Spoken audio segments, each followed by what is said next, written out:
Salut les chums, c'est Gab, bienvenue au podcast Rien que c'est une brosse. Aujourd'hui, j'ai comme invité Nicolas Lavoie de chez Vagabond. Salut Nick, ça va? Ça va, toi? Yes sir, ça va super bien. Merci d'être là à l'émission. Ben, content d'être là. Ben oui, j'espère. Fait qu'aujourd'hui, on va parler de bâtir une recette.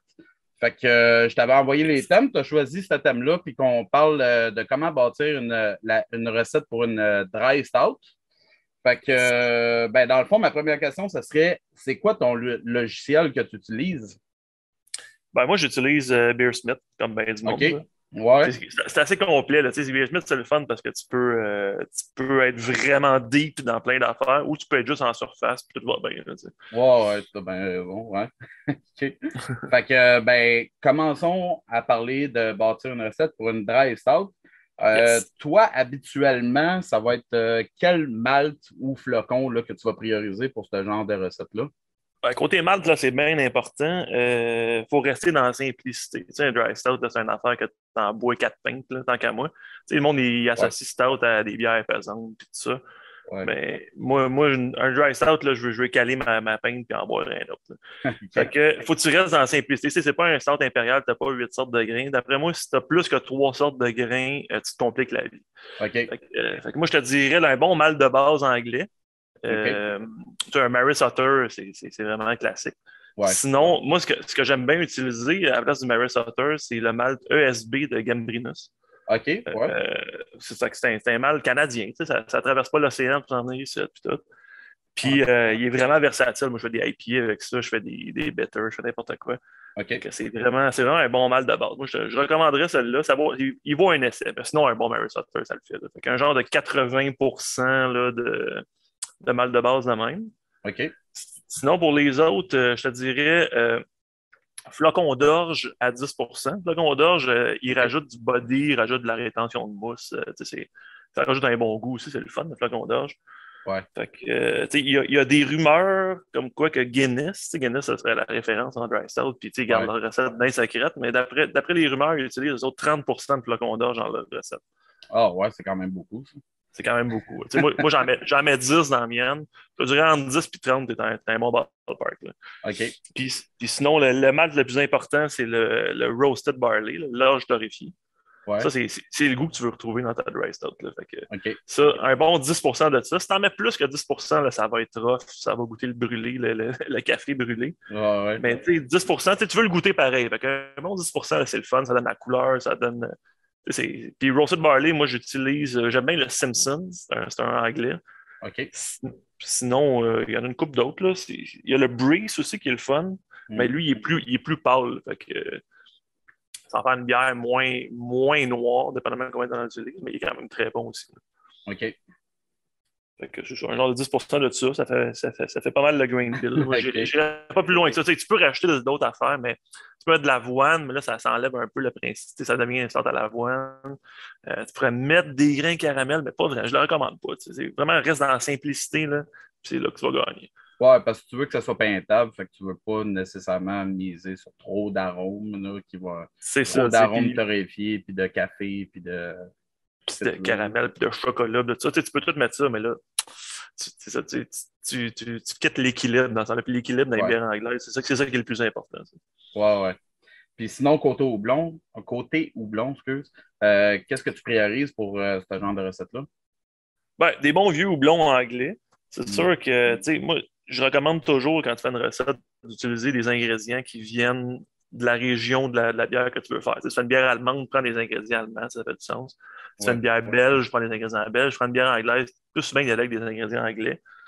Hmm. Puis, houblon, moi, je dirais, moi, je mets juste un houblon 60 minutes là-dedans. Fait que juste un houblon amérisant. J'en mettrais pas d'autres. Tu veux pas un gros goût de houblon dans un dry stout. Tu veux surtout de l'amertume. Ouais. Fait un genre de, tu sais, moi, je mettrais un Norton Brewer, un East Golding, tu sais, classique de même. OK. Puis, OK. ben, le fun, tu sais, pas trop rough, là, tu sais, pas un gros blond rough, mais Ouais, ouais. tu veux, tu veux que c'est ça, tu veux une bonne amertume. Mais justement, côté amertume, toi, tu viserais combien d'IBU pour ce genre de recette-là? Quand je fais la mienne, j'en mets à peu près 40 IBU. OK. Je te dirais entre 30 et 45, là, ça fait du sens. OK. Parce que l'amertume, il faut se rappeler que ça sert à quelque chose là, dans la bière. C'est pas juste le fun. Ça sert dans le fond quand tu prends ta gorgée.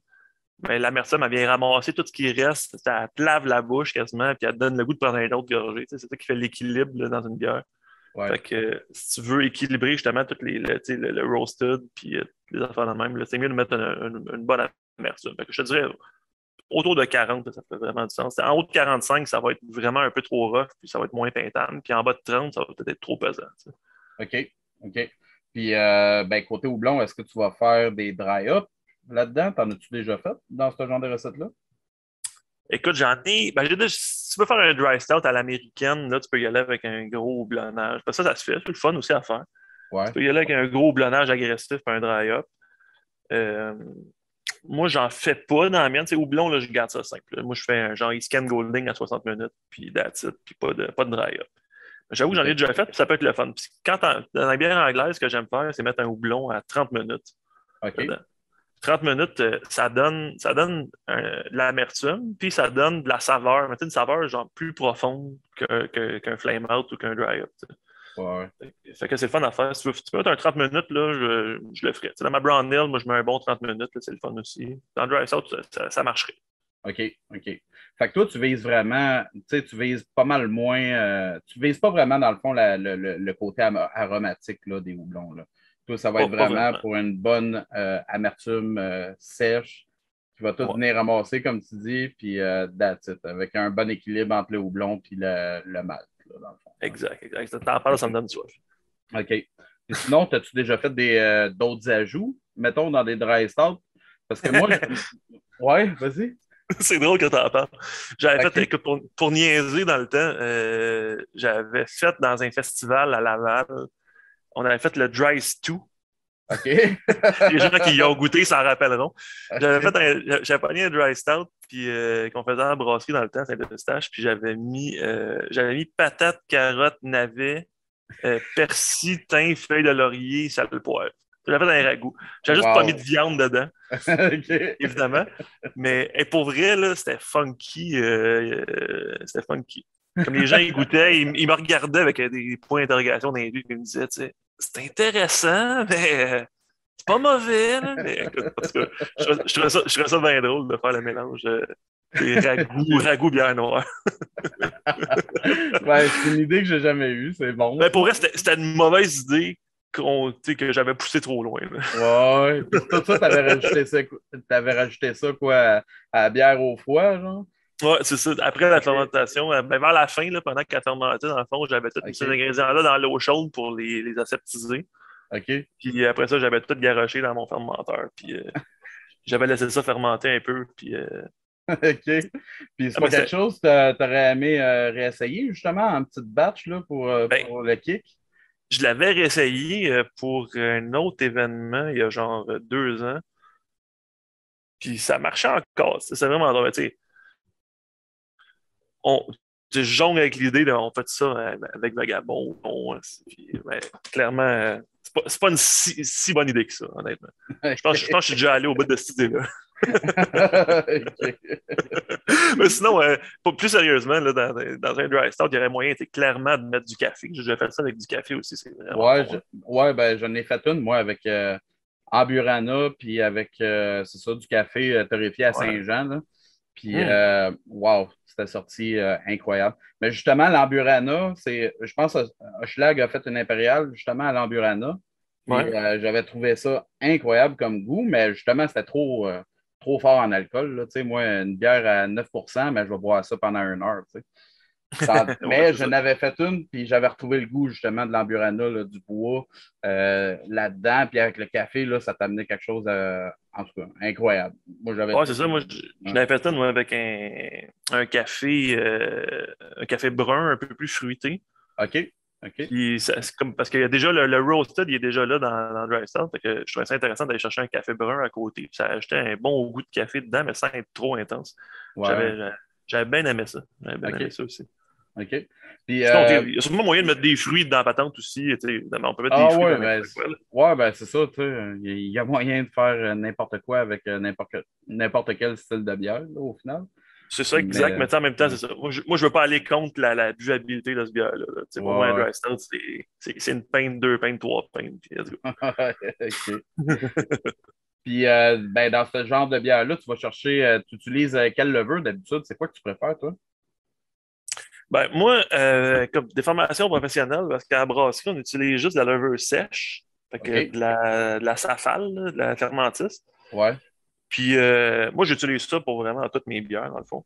Fait OK. que la S04, hein, qu'on appelle la OK. levure anglaise sèche, pour vrai, ça fait la job. Ça coûte moins cher, c'est plus facile à utiliser. Tu n'as pas besoin de faire de starter, tu n'as rien besoin de faire. Tu pognes ton sachet, tu soupes ça dessus, tu attends 2 secondes, ben pas 2 secondes, mais mettons 5 minutes, tu shakes ça, puis c'est parti. Tu OK. n'as rien besoin de faire. Puis non, le levure, dans le temps que je faisais plus de homebrew, j'utilisais de la levure liquide de White Lab. Je prenais la British, la 005, je pense. OK. Ou la English, ou j'ai mélange la English ou la British. Ça, c'est très bon aussi pour faire toutes les bières anglaises, le bitter, brown ale, dry stout. Ouais, Ça le ouais. fait. C'est tellement compliqué en plus de se retrouver dans différentes sortes de levures, là, parce que Ça. chaque fabricant un nom différent. Puis là, moi, tout ce que je fais, c'est chercher sur Internet chart substitute, là, puis essayer de Ouais, c'est ça. trouver à quoi ça correspond. Là. Mais c'est pour vrai, On... c'est pour ça que j'aime les levures sèches, parce qu'il y en a moins. Je trouve ça le Ouais, fun. Tu sais, l'anglaise, il y en a une, la 04. Toutes les bières anglaises, je les fais avec ça. Et pour vrai, ça le fait. Là. C'est une bonne affaire. Tu sais, les bières américaines, la US05, tu sais, ouais, j'ai moins besoin d'utiliser plein de levures. Tu sais. Puis à la brasserie, si on utilise 15 levures différentes, on ne se retrouvera plus après. Là. ouais, ouais, ouais. C'est pour ça qu'on simplifie la patente, puis c'est encore mieux comme ça. OK. Puis pour une dry stout, ben, toi, tu vas viser quel taux d'alcool d'habitude, toi, là-dedans? Moi, je te dirais entre 4 et 5, à peu OK. près. Pas plus que ça. Tu sais, le benchmark, c'est vraiment la Guinness, là, pour moi. En tout cas. Ouais, Fait que, tu sais, la ouais, Guinness, c'est quoi? C'est 4,5%, je pense, quelque chose comme ça. ouais, quelque chose en même, ouais. Fait que, c'est ça, entre 4 et 5. Moi, la mienne, je la fais autour de 5. Là. OK. Puis ça fait bien du sens. Puis côté sucre résiduel, dans le Ah, fond, ben là, le body, toi, à combien tu l'amènes à peu près? ben, tu sais, évidemment, dry stout, tu peux ça sec. Ouais, Fait que je te dirais, là, entre 2 puis 2,5 plateaux. Fait en gravité spécifique, ça fait ah, 10, 10,008 ou 10,10. Là. OK, mais tu peux Ah. laisser ça en plateau, c'est correct. Moi, je préfère ça. Ah ouais, moi, avec, c'est pas le plus simple à utiliser, mais tu sais, c'est pas tout le monde, c'est pas tous les homebrewers qui utilisent ça encore. Ouais. Puis on a parlé un peu de manière éparse, là, mais si on regroupe tout ça, là, toute la Ouais. recette que tu as bâtie, qu'est-ce que tu veux comme goût quand tu bois une dry stout? Ben, tu sais, tu veux goûter l'orge rôtie, l'orge torréfiée, puis tu veux, après ça, une bonne amertume qui vient laver ça pour avoir, tu sais, le goût de prendre un autre gorgée. Fait que là, tu veux une bonne bière noire, là, tu sais. Ouais, Puis tu veux que ça goûte torréfié, mais pas trop. Tu veux pas un goût de houblon tant que ça, mais tu veux de l'amertume. Tu sais, ouais, la levure, tu veux qu'elle soit neutre, que tu fermentes ça relativement froid, là, tu sais, dans le bas du range, là, à genre 17-18 degrés, parce que tu veux pas d'ester, tu veux que ça soit clean. ouais, Puis tu veux ça entre 4,5, entre 4 et 5. Puis là, ça fait quelque chose de facile à boire, de peintable, mais d'intéressant. Fait que là, tu bois ta pinte, t'as pas vu ça aller, tu l'as fini, puis tu as trouvé ça le fun. ouais, Tu sais, pour moi, les bières anglaises, pour moi, c'est vraiment une expérience. Moi, je me sens dans un pub en train d'écouter du soccer. Là, ouais. Ou du Dropkick Murphys. Ben, exactement. Exactement. Bonne drive. Ouais. Puis, ben, là, je vais te rajouter une question que j'avais pas mis. Écoute, vas-y. Mais côté carbonatation, toi, tu tiens où exactement? Parce que j'ai beaucoup entendu parler, tu sais, quand j'ai fait des recettes, hein, on peut-tu y aller avec le nitrogène, on peut-tu, tu sais, avec l'azote, ou si on évoque le CO2, puis quel taux on va mettre, là? Toi, tu tiens où là-dedans? Ben, moi, le niveau de carbonatation des bières anglaises, je te dirais autour de 2,4, 2,5. Mhm. Mais l'azote, c'est sûr que c'est vraiment le fun, là, l'azote dans un stout. Fait que moi, surprenamment, je ne suis pas un gros fan d'azote. OK. Je l'aime mieux straight. Ouais. L'azote, c'est sûr, ça arrondit la patente, ça rend ça un nuage. C'est le fun. Ben moi, j'ai toujours trouvé, ben je vais peut-être être bizarre, là, mais j'ai toujours trouvé ça beau. Mais une fois en bouche, j'ai l'impression que ma bière Ouais. est flat à chaque fois. Ça me donne, j'ai de la misère avec ça, moi. Mais tu sais, les bières gazées à l'azote, souvent, sont moins gazées aussi. Fait que Ouais, c'est ça. c'est pas juste une impression, elles sont gazées à 2, genre. Fait que Ouais, ouais. OK. c'est c'est vrai que c'est beau, par exemple. Là. C'est beau à voir, c'est Ouais, impressionnant. Ok, ouais, j'arrive pas ça là, quand j'en ai une pinte, mais si j'ai le choix, je vais la prendre straight. Moi. ouais. OK. Puis côté profil d'eau, tu tiens où exactement là-dedans, toi? Ouais, moi, Ben, profil d'eau, je suis pas un whiz de ça. Je joue pas beaucoup avec mon profil d'eau. Tu sais, je te dirais, je rajoute du gyps dans mon eau pour genre pour burtoniser l'eau, là, qu'ils appellent. Là. Tu veux ouais, un profil d'eau anglaise, là, dans le fond. ouais. Comme c'était brassé à Burton-on-Trent en Angleterre dans le temps, qui a rendu leur bière célèbre. Ouais, ouais. C'est ça. Fait que tu veux du gyps, moi je te dirais un genre de 0,5 grammes par litre tu sais, dans un 20 litres, je mets 10 grammes de chips, moi, puis je suis content. OK. Ça fait ressortir un peu plus, ça fait une amertume un peu plus crisp. Ouais. Ça aide la fermentation, tu as une bière plus claire. Tu sais, c'est vraiment, ça fait sortir le goût caractéristique anglais là, d'une bière anglaise. Un peu plus de Mhm. minéraux comme ça. Là. OK. OK. Ah, cool. Ben, c'est parfait, ça. Ben, maintenant, on sait comment faire une recette de dry stout. Merci, man. Ben, pas de stress. Pas de Puis stress. sinon, C'est ma version. Là. ouais, ouais, non, mais ça va peut-être même m'aider, moi aussi, à bâtir une recette. Parce que, tu sais, ben, c'est parce qu'au final, tu sais, à chaque fois qu'on commence à bâtir une recette, là, tu essaies d'aller voir un peu partout sur le net. Ouais. Tu sais, des fois, parce que tu n'es pas certain de ce que ça doit prendre, ce type de bière-là, tu sais. Puis des fois, tu tombes sur des affaires complètement à l'opposé, là. Fait que, tu sais, Ouais, tu tombes sur des forums, puis il y a tout et son ouais, c'est contraire, ça. ces affaires-là. C'est ça, t'as le gars qui adore ses bières hoppy, qui va faire un gros dry-up à la fin. T'as l'autre qui préfère clean. Fait que là, c'est dur de se retrouver un peu là-dedans, là, mais ça C'est nous vrai. donne déjà une bonne base pour ça. Fait que, C'est vrai. ben, merci beaucoup. Puis sinon, toi, as-tu des plugs à faire? Qu'est-ce qui s'en vient pour toi avec Vagabond? Écoute, on a plein d'affaires qui s'en viennent. Tu sais, on continue à brasser, on bosse au collectif à Boucherville, au collectif ensemble. Ouais. Puis on sort tout le temps des nouvelles bières. Là, ça va vraiment bien, nos affaires. Je suis Ah, bien content. OK. Je Puis suis bien t'en as-tu content. des nouvelles qui s'en viennent très bientôt? Ou? Écoute, c'est drôle, aujourd'hui, je brassais un prototype chez nous. Je fais des quarantaines chez nous pour des batch tests. OK. Puis OK. je me brassais une petite double IPA. OK. Fait que, écoute, futur vagabond, je te dirais. OK. Ben, écoute, tu sais, une double IPA, mais tu sais, accessible, de soif. Ouais. Pas une affaire easy avec du gros mouthfeel, là. Plus un style un peu plus classique de double IPA. Là. Ça, c'est ça que j'ai le goût de boire en ce moment. Fait que j'ai brassé OK. ça. Ah, c'est cool. Ben, on va surveiller ça. Ouais, c'est 2022 quelque part, probablement. Là, une bonne double IPA qui va sortir.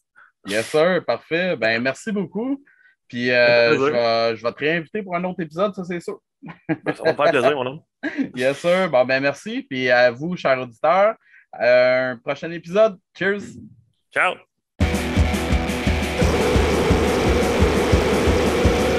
Let's go.